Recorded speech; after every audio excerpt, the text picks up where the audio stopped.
Hello, I'm Aidan and welcome to the Computer Vault podcast, where I normally talk about the history of computers, computing and IT, all derived from the objects in my personal collection.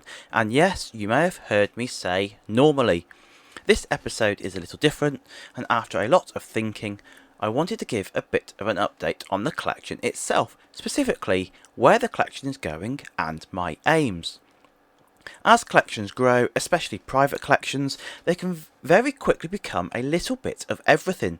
You start with a few interesting machines, then a few bits of software, then some books, manuals, magazines, discs, CDs, peripherals, cables, reference cards, box products, and before long the collection starts to spread in every direction possible. That is not necessarily a bad thing. In fact, it is often how collections develop naturally.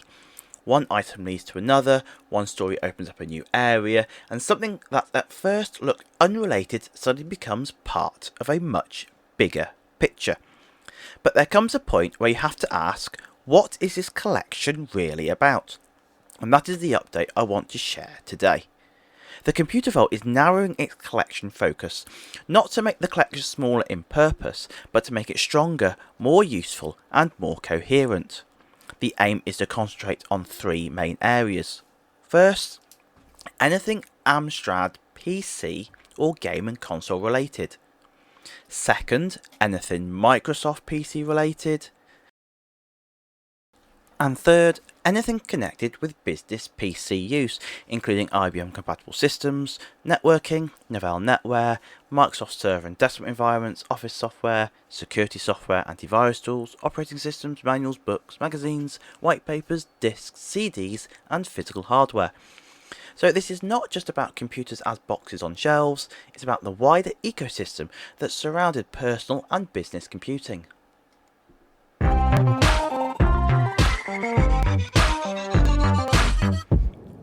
One of the challenges with preserving computing history is that almost everything feels important. A machine might be important because it was popular, a piece of software might be important because it was widely used in offices, a manual might be important because it explains how people actually learn to use these systems, a magazine might capture the culture around the technology, a floppy disk might contain a version of software that's difficult to find today. So, narrowing the collection does not mean saying that other areas are unimportant. It means setting a clear collecting identity. The Computer Vault has always had a strong interest in the practical use of computers, especially how computers were used in homes, schools, offices, small businesses and professional environments.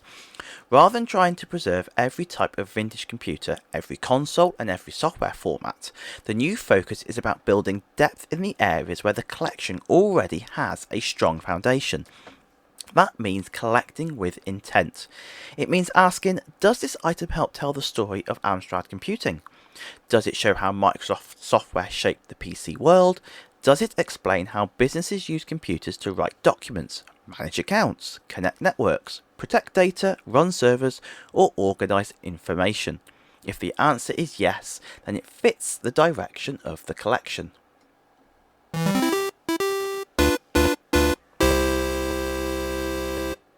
So moving on to discuss a bit more about the three collection themes. The first major theme is Amstrad. Amstrad is a natural fit for the Computer Vault because it sits at the intersection of home computing, business computing, affordability, and British technology history. The collection already includes a strong Amstrad presence covering machines such as the CPC 464, the PCW range, portable machines like the PPC 512 and PPC 640, later notebooks such as the NC 100 and NC 200, and IBM-compatible PCs including the PC 1512, PC 1640 and PC 2086. What made Amstrad especially interesting is that the company was not only producing computers for enthusiasts, it was often targeting ordinary homes, small offices, writers, students and businesses that wanted practical, affordable computing. The Amstrad CPC 464, for example, represents the home and gaming side of the story. It was an all-in-one home computer with a built-in cassette deck and its own monitor, which meant families did not need to use the living room television. That made it feel more like a complete computing package. Then there is the PCW range, which is a completely different but equally important part of the story.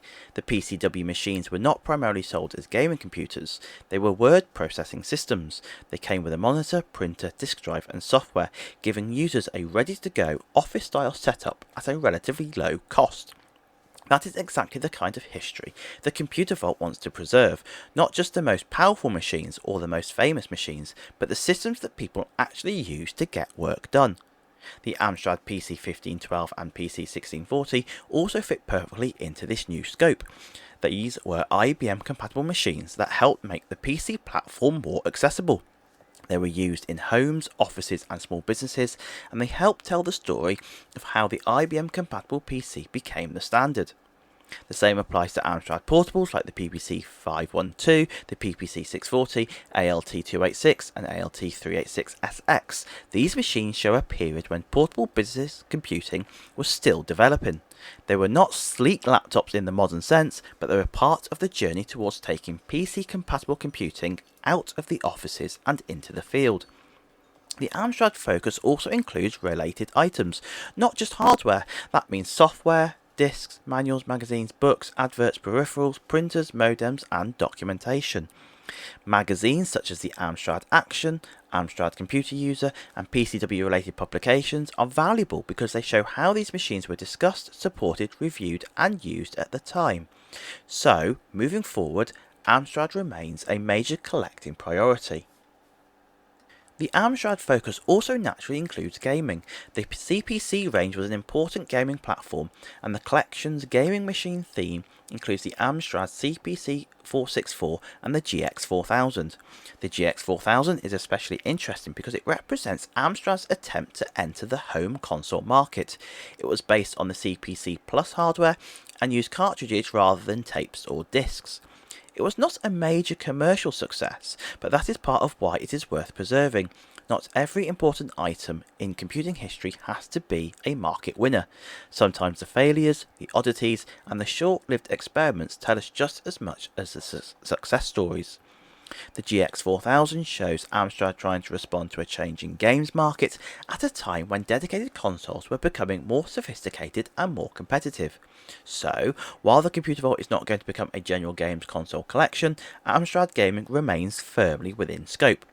That means CPC hardware, CPC software, GX 4000 material, cartridges, manuals, magazines, controllers, peripherals, and supporting documentation are all relevant.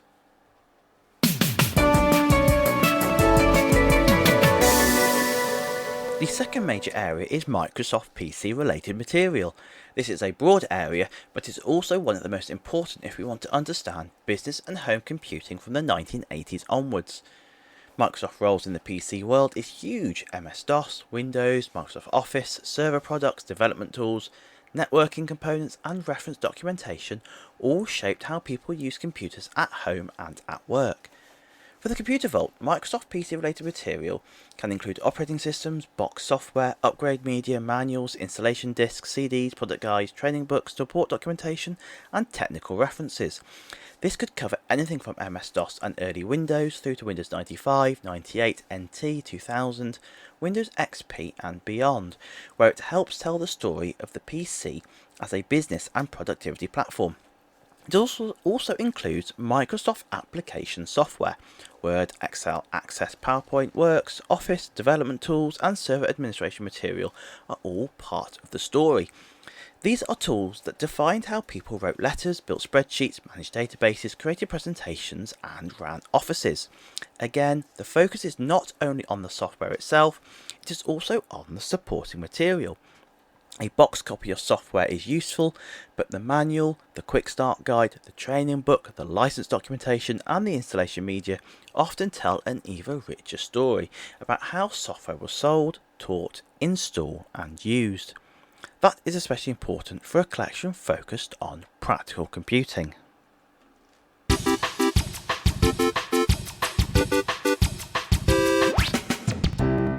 The third third major area is business PC use. This is probably the broadest category, but it is also one that best explains the overall identity of the Computer Vault. Business computing is not always glamorous. It's often beige boxes, network cards, server manuals, office suites, backup software, antivirus disks, database programs, accounting tools, spreadsheets, training binders, and thick reference books. But that is exactly what made computing matter to so many organisations. This is the world of IBM-compatible PCs, office networks, file servers, shared printers, login scripts, Mac drives, email clients, databases, backups, and IT departments trying to keep everything running. So the collection scope now explicitly includes business PC hardware and software. That might mean IBM and IBM compatible PCs, it might mean network operating systems such as Novell NetWare, it might mean Microsoft Server products, it might mean Office suites, database systems, accounting packages, antivirus software, security tools, backup utilities, and operating systems. It also includes the formats and materials around them, so floppy disks, CD-ROMs, manuals, books, white papers, magazines, technical guides, installation notes, and reference documents. This is an area where the physical material is really important. A network operating system manual, for example, tells you far more than just what the software did. It shows how administrators were expected to think, it shows terminology, setup processes, hardware assumptions, troubleshooting methods, and the kind of knowledge that was needed to run a business network at the time. The same is true of antivirus software, security products, server operating systems, and office software.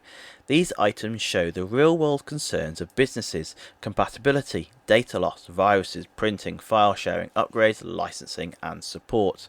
That everyday business history is easy to overlook, but is incredibly important. So, what does this mean in practice?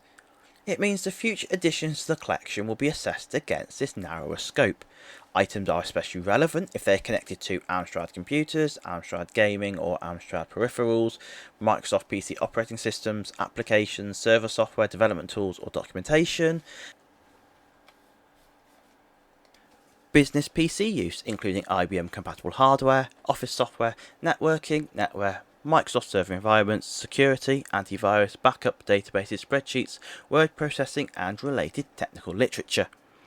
The format does not have to be limited to hardware. In fact, some of the most useful collection items are not computers at all. Books, manuals, magazines, floppy disks, CD-ROMs, box software, reference cards, training materials, white papers, and technical documentation are all welcome within the right scope. A single manual can explain a system, a floppy disk can preserve a version of software, a magazine can capture the attitudes and expectations of the time. A white paper can show how a company positioned a technology to businesses. So the collection is not only about preserving objects, it's about preserving content. Of course, narrowing the scope also means some things are less likely to fit. General games consoles with no Amstrad connection are less of a priority. Random home computers outside the Amstrad or business PC story are less of a priority. General consumer electronics, unrelated gaming items, and technology with no clear connection to PC business use may not be the right fit for the collection going forward. That does not mean those items are unimportant, it simply means they may be better preserved by other collections with a different focus. The goal is not to collect everything, the goal is to build a collection with a clear purpose.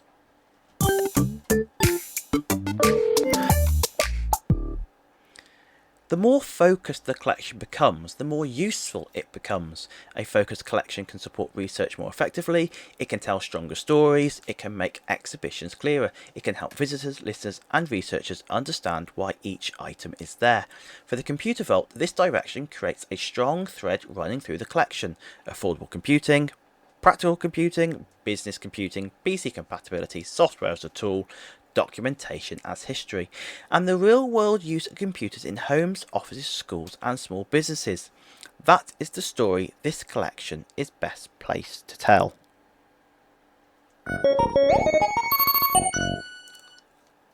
Alongside the changes to the collection scope, there will also be some changes to the Computer Vault podcast, website and catalogue. The podcast will now shift its focus to the same core topical areas as the collection itself. That means future episodes will place more emphasis on Amstrad computers and gaming, Microsoft PC history, business PC use, IBM-compatible systems, networking, office software, server software, operating systems, security and various tools, and the wider documentation and media supported these technologies. This should help the podcast sit more closely alongside the collection, rather than feeling like a separate project. The aim is for the podcast to become another way of exploring the same stories the collection is trying to preserve: the machines, the software, the manuals, the discs, the magazines, and the real-world use of computers in homes, offices, schools and businesses. While these changes are taking place, the podcast will continue to be available on Spotify only for the time being. There will also be changes to the Computer Vault website and catalogue. Over the coming weeks and months, work will begin on redesigning the website so that it better reflects the updated collection themes. Rather than presenting the collection as a broad mix of computing history, the website will be shaped more clearly around the main collecting areas. This should make the site easier to navigate and help visitors understand what the collection is focused on preserving. As part of this change, access to the electronic media collection and the postal loan service is being removed due to low interest. Further information on how to access relevant content in the future will be published at a later date. These updates are all part of the same wider process, making the Computer Vault more focused, easier to understand and better aligned with the areas of computing history it is best placed to preserve.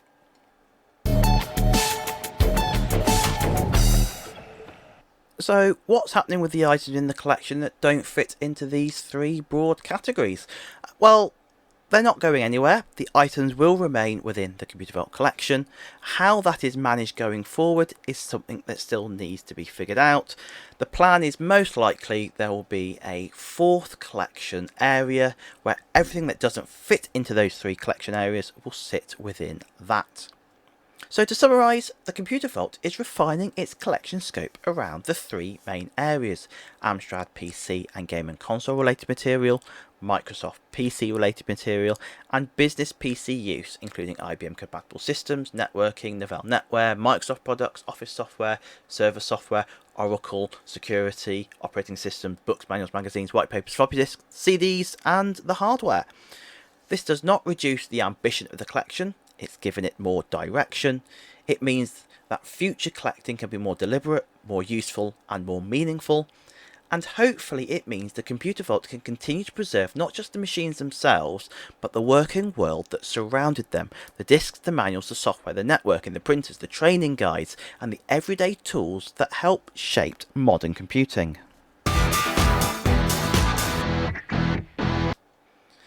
Thanks for bearing with me and listening to this update. If you have materials that fit the revised collection scope, or you have memories of using Amstrad machines, Microsoft software, early NetWare networks and Oracle systems and databases, Office PCs or business systems from the 1980s, 90s or early 2000s, I'd love to hear from you. You can reach out via email, hello@computervault.co.uk, or via my social media channels, facebook.com/thecomputervaultuk, Instagram @thecomputervault, and TikTok @thecomputervault. And fingers crossed, my next podcast episode will be based on something from my collection.